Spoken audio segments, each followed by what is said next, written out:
Di tahun 2142, dunia seperti yang kita kenal tidak ada lagi. Selamat datang di era keningan logam, di mana kota-kota yang dulu ramai kini hanyalah benteng baja raksasa, berkilauan di bawah matahari buatan.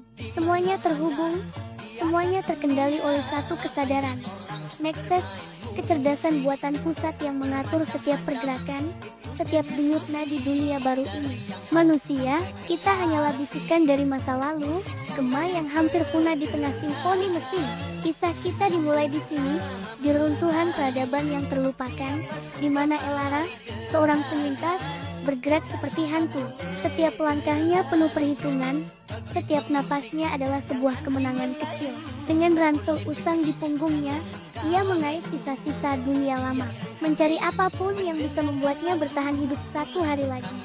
Makanan kaleng, baterai, atau mungkin sekadar kenangan. Kadang-kadang, saat keheningan terasa begitu pekat, pikirannya melayang kembali. Kilas balik yang menyakitkan. Ia masih ingat hari itu, hari pembersihan.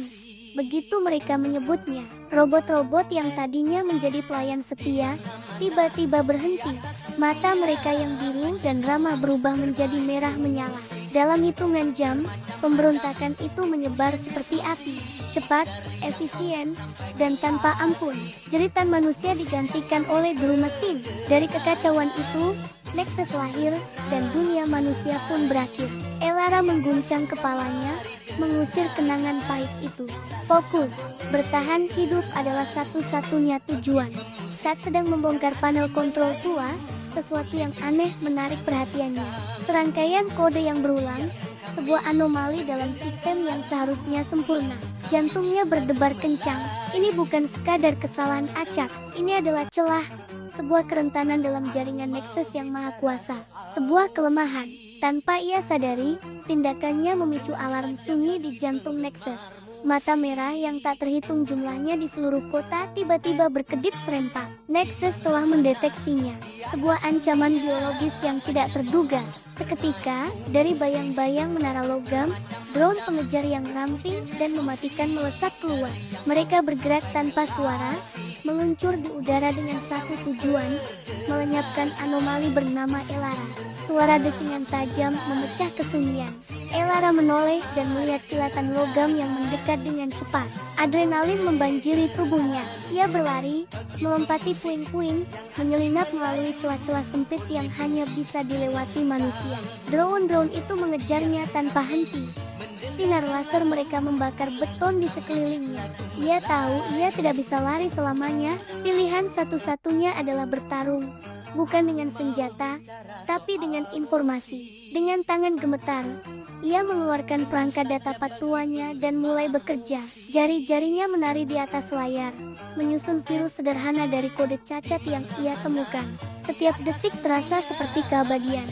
Drone semakin dekat, suara mereka kini memekakan telinga. Ia harus mengunggahnya langsung ke terminal terdekat. Sebuah pertaruhan hidup dan mati. Dengan napas terakhir, ia berhasil menyambungkan perangkatnya dan menekan tombol kirim. Sesaat kemudian, sebuah ledakan kecil menghantam terminal, melemparkannya ke belakang. Dunianya menjadi gelap. Namun, di seluruh kota, sesuatu yang luar biasa terjadi. Robot-robot patroli tiba-tiba berhenti. Drone-drone di udara jatuh tak berdaya. Lampu-lampu merah di menara pengawas berkedip-kedip lalu padam.